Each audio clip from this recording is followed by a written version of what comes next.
What's up, everyone, and welcome back to our continuing coverage of Star Wars Celebration Day 1. We're still talking about the Lucasfilm Studio Showcase, and now we're going to talk about the Acolyte, which was sick. That might have been my favorite bit of new stuff that we saw today. I think so. I mean, the movie news was pretty exciting, but I mean, just footage that was released. the footage that we saw, and it was exclusive to Celebration, unfortunately, for now. So all we can really do is talk about our feelings again and talk about what we saw. But it was incredible. I mean, Leslie Headland came up on stage and said she was specifically taking a lot of inspiration from Kurosawa movies, martial arts movies. She said that it was Frozen meets Kill Bill, which I immediately lit up because, that's just amazing. I wanted to talk about that because it's an interesting thing to say. Kill Bill, of course, we have martial arts and stuff, but Frozen immediately made me think of someone learning about their powers, coming into their powers, and, Elsa has this, which way is she gonna go with her powers? Will she be a villain or a hero? Yeah, there was a quote at the end of the footage that I think I wrote down, and it was something along the lines of, it's not about good or bad, it's about power and who wields it. Yeah.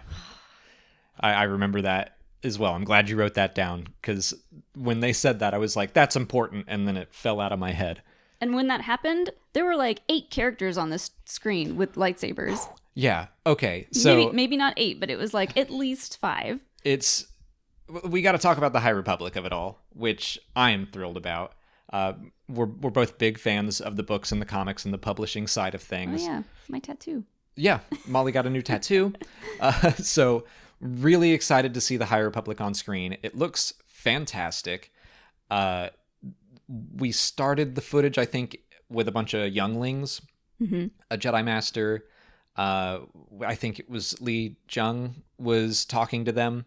And yeah, he was teaching the younglings. Yes, they all looked youngling age, I think. And it was all similar to stuff Obi-Wan said to Luke. So Luke was basically getting a child's lesson in A New Hope, which makes sense. It was his first one. Yeah, and there were a really good mix of humans and alien species. Oh yeah. For people who watched Andor and were like, I wish there were more aliens.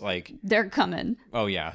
Half the characters in the footage we saw, I think, were aliens. And I know we didn't talk about this in our Andor thing, but there were more aliens in the Andor footage too. I did note that I was like, oh, alien senator, alien there. So there is that. But yes, you are right. There was this cool looking Zabrak woman with a pike or something. Mm-hmm. There were a lot of alien younglings, alien Jedi, just aliens in the universe. Mm-hmm. Really cool. Loving seeing the gold robes on screen. Just this era is translating really well. I was a little nervous just because I love the books and, how is it going to look on screen? So far, so good. Yeah. And the fighting, we saw a little tiny snippet of 2 characters fighting.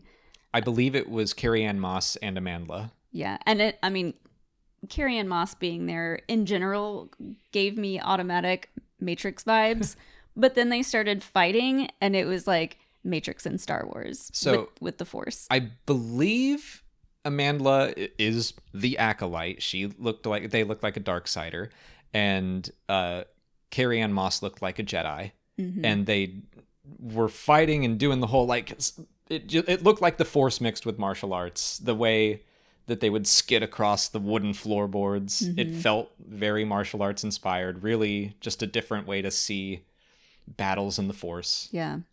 Just the choreography of the fights was so tight. Everything looked like they just choreographed it down to every little movement. And Carrie-Anne Moss is used to that stuff because of the Matrix films, so that's going to be good. So I forgot she was in it, because she wasn't up on stage with everyone else. And so when she put her hood down, I was like, oh yeah, this is awesome. Yeah.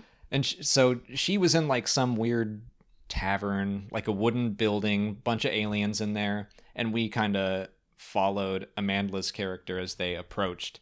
And then they started fighting. Yeah. They had half the face where it was covered. It was very ninja Yoda-esque. The hair looked really cool. Also, Amandla came out in a Padme cosplay, which was just adorable. That was so cool. And they were like, just so you know, Padme's not coming back. Yeah. Like, I'm just doing this because this is for me. It's fun. Oh, and I also wanted to say that Leslie Headland came out and first and foremost just said "for light and life," which like High Republic thing. She came out with the Wookiee character. People were like, "Is that Buryaga from the High Republic?" It is not. It was something like Krenaka. I should have checked my own notes before doing this, but I'll look it up. It's a new character they said was created for this and played by Jonas Watamo, which love having him back. He was so much fun on stage. He seemed so excited to be able to do this. He said growing up, like, he always wanted to be a Jedi. So for him to come into this universe, being able to play Chewbacca, which is obviously a dream come true, but on top of that, now he gets to play a Jedi Wookiee. Uh-huh. It's so great. And Leslie talked about how one of the best things about this era is all the Jedi. And the final like hero shot was all of the Jedi characters igniting their lightsabers, blue, green, yellow, maybe more colors. I can't recall. And seeing a yellow blade on screen was awesome. I'm trying to remember who else is in it. Manny Jacinto looked like kind of not a smuggler, like a scoundrel. I don't know. He was wearing like a cloak and was hiding in the shadows. So I don't think he is a Jedi. I can't remember the actor's name, but he was in Russian Doll. Yeah. He looked awesome. He's a Jedi. He had a yellow lightsaber. His haircut, I was Hair like, looked amazing. oh, now I'm getting tinfoil hat again, but I was like, what was that bell? It's not. It can't. No. Like Hair was similar though. But yeah, he just had this rad haircut. Kelnaka is the name of the High Republic Wookiee Jedi. Thank you. But yeah, that was overwhelming just as a High Republic fan to see it translated on screen in such a beautiful way. Leslie Headland, from everything that I've seen, she is just a huge fan. And she's read a lot of Legends stuff. Yeah, which she was talking about growing up writing fan fiction, playing the RPGs, and then when the Zahn books came out, she started reading those, and like she's a huge fan. Kathleen Kennedy talked about how, like, you know, she made this show for the fans and her own passion is like on every frame, and I'm like, I agree. I see it. And Kathleen also said that she has watched 4 finished episodes. Oh yeah, there's 4 done. Of the Come Acolyte. on, people! Like, come on. So all the stuff that we saw in the little teaser was probably from just those first 4, and that's incredible. So I don't know. Did they say how many episodes total? No, I was going to bring that up. I'm going to hope for 12. I'm going to hope that we're going more Andor. I'll say Mando. 8 to 12. Yeah. Well, yeah, that's a safe bet. I just want 12 because of how cool it looked. If you're a High Republic fan and you've been psyched for this show, yeah. Well, the rumors, I think you're going to be into it. The rumors for these episodes have been that they are all at least an hour long. So okay, then 8 I'll take that, but that's exciting. But I'd love 12. So yeah.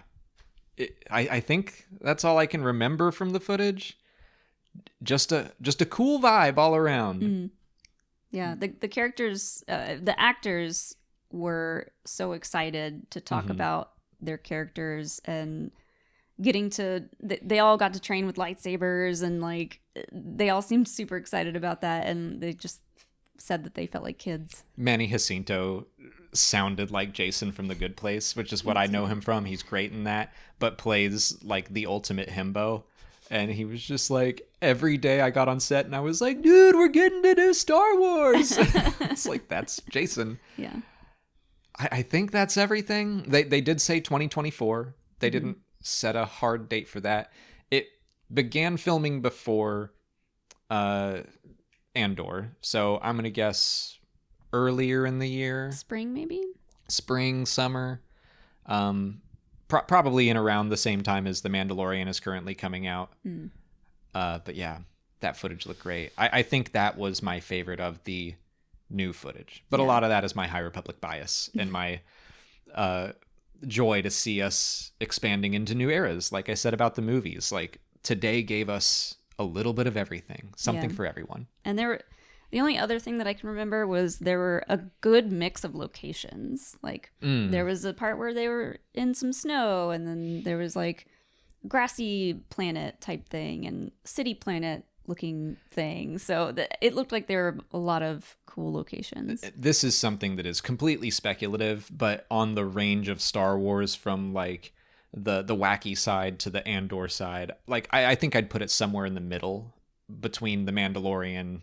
Not that it's completely wacky, but I would set its tone in between the Mandalorian and Andor. Like, yeah, I don't think it's wacky. I think it's just it's leaning so far into classic martial arts film that it feels super different. Well, I think like every creator has their own flavor that they want to put out into the Star Wars world. And Tony Gilroy was like, I'm going to treat this very seriously, and it's not going to be full of aliens and stuff. I think Leslie might, just based on this footage, I'm like, I feel the same tone as Andor, but with all the aliens. And it's like, yeah, you can do that. You can have a really scary looking Zabrak lady.